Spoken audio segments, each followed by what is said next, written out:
In this section, we're going to talk about activities related to valuing securities and establishing or creating portfolios of securities to invest in.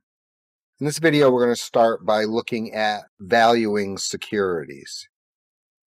And valuing securities is both art and science, and it's related on some kind of future forecast that we're really unsure of. So when you value a security, you're generally just getting some kind of idea of what could happen. There's many models out there. They all sort of are going to rely on some kind of expected rate of return, what you expect the security to earn, and then its growth. That growth may be for 1 year or it may be for 10. We're going to look at a dividend discount model, and there's many models out there, but they're all pretty similar. We're going to need to know something about what we expect to happen in the future and then what that security should earn. Once we have the basics down, you can go ahead and build very complex models on things like free cash flow, that's a very common one, or a 3-stage growth model, which relies on several future forecasts of expected return. So with that preamble, we'll jump right into our notebook on valuing securities. As we have in the past, we're just going to start by setting up our environment, getting NumPy, Pandas, Matplotlib, and then I'm going to go ahead and look at calculating this expected rate of return based on data that I collected just today from Yahoo Finance. So this one is on Apple, and the dividend going forward is what we think $2.92. That's for the year. Today, it's trading at $152.60, and then someone somehow has calculated what they think it's going to be worth a year from today, and that's $178.71. So we can calculate an expected return, and I'll set a variable for that, ER, and it's going to be the dividend. So this is money that we're going to receive, and then it's going to be what the stock is supposed to be worth in a year, and then we're going to divide that by what it's worth right now. So we can go ahead and print out the result.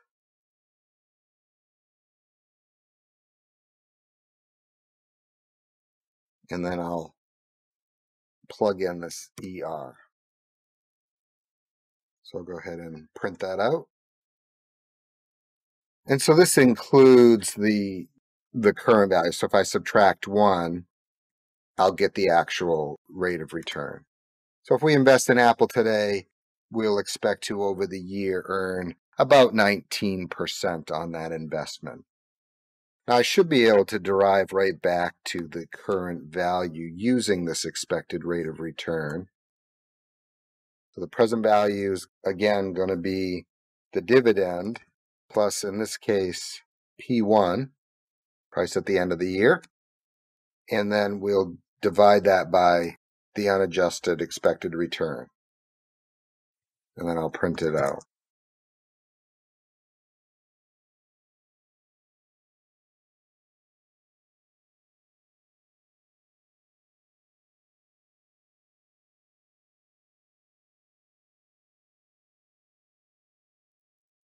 Okay, so we can see that doing the reverse operation, we get the current trading price. All right, carrying this a step further, we can go ahead and create a value based on dividends plus this expected rate of return. All right, you'll notice that here I've added a new variable, growth. So we expect that the dividend is going to grow by 8%. All right, and if you're clever and you've looked at this, you'll note that the value is based on 2 parts, dividend, current price, when we go ahead forward. So we're expecting overall the stock maybe to grow at 12% and the dividend itself to grow at 8%. All right, so I've made up some numbers here.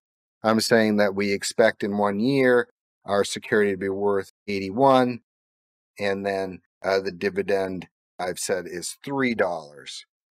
I'm going to go ahead and set a horizon, a time horizon for this investment, and I'm going to make it be up to 3 years.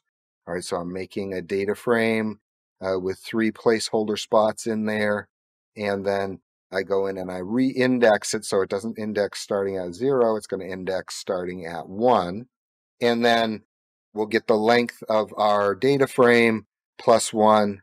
That'll end up being our index. I'm going to name the index year, and then I'm just going to loop through. And for the first year, we're going to do something special. We're going to say, okay, it's just what I expect the dividend to be, and then what I'm forecasting the price to be. For subsequent years, we're going to set the dividend 1 plus the growth rate, all right, and we're going to raise that to whatever year it is. All right, we're going to do something similar for the expected price at the end of a specific year. So I'll run that cell. And then I'll print out the table that shows all the dividends and ending values. So there it is, as we expected. And currently, 1 year from now, we're expecting the stock to end up at 81. We're going to earn 3. And then 1 year after that, we're going to get 321. The stock should be worth 87. And then the third year, okay, again, it grows 8% for the dividend and 12% for the stock price. So now what we're interested in doing is, since we have this model for what it's going to be worth in, say, 3 years, well, what should it be worth today? That's what we're missing. All right, so we're going to value it. And obviously, if we could look at this fictitious security somewhere and see what it's actually trading at. And if it's below what the value suggests, or maybe right at the value, then maybe it's a good investment. So let's go ahead and look at what it should be worth today. And so if we just want to look at what it's worth in, say, 2 years, I'm going to get the 2 components, horizon. Okay, so I'm going to get the dividend and the expected price at our specific time horizon. And then I'm going to divide it by 1 plus the expected rate of return. And so we get a value of about $75. All right, so today, if the stock is expected to perform like this, it should be worth $75 if our expected rate of return is 12%. If I want to value it out 2 years, then I'm going to need to, again, reference our dividend, our time frame, our expected price at our time frame.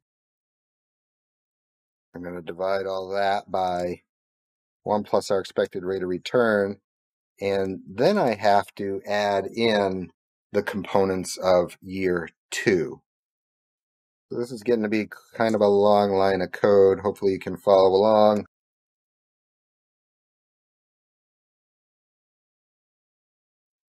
Okay, so when we do all that,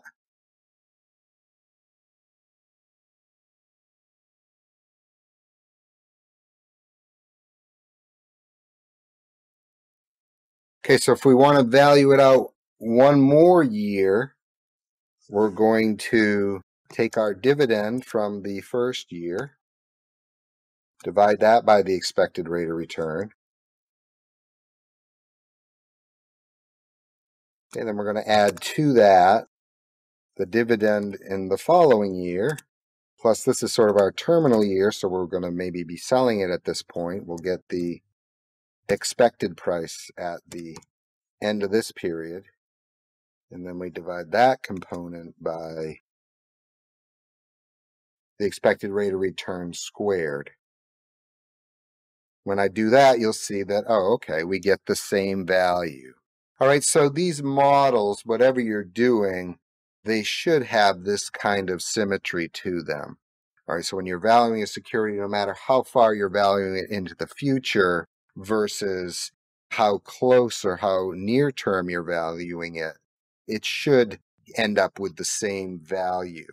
All right, just because of the idea of the time value of money that we talked about earlier.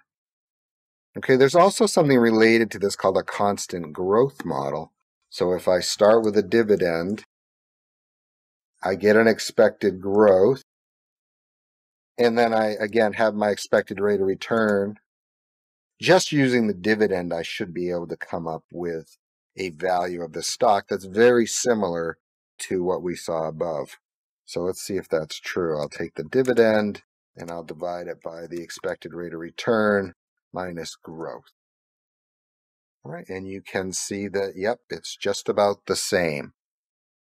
Okay, so what about stocks that don't have dividends? I mean, a lot of the things that we might want to invest in don't have dividends.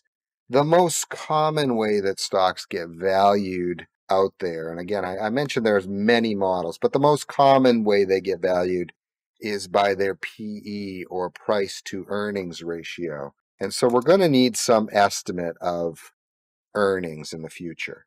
All right. And this is going to be generally how it's done, earnings 1 year in the future, so we can figure out what it's worth today.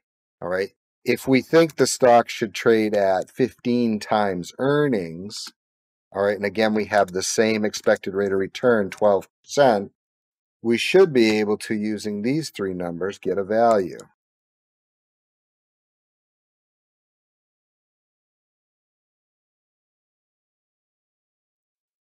Okay, so plugging everything in, I get the value that I got above. So basically, we're saying that this stock that's earning $5.60 a share is equivalent to this one that's earning dividends of $3 a share. This also can explain where we get lots of discrepancy in valuation. All right, so something changes just a little bit, then we might get a much different value. So for example, instead of earning 560, maybe we earn only 530. Okay, if I do that and I still expect it to earn a PE of, or be valued at a PE of 15, then I take my earnings actual times that PE over 1 plus the expected rate of return, and instead of it being worth $75, it's only worth about $71. All right, so that was like a 5% drop in the PE, or sorry, in the earnings. All right, and so you can see that when stocks trade and when you see big movements in them when they announce earnings, it may be based on this idea. They expected one thing, they got another. If they decide that the PE, it's no longer worth 15, you can see an even bigger movement. Okay, so because it didn't earn as much, maybe it's not going to be worth as much in the future. Okay, so just little adjustments in this kind of model will yield big changes.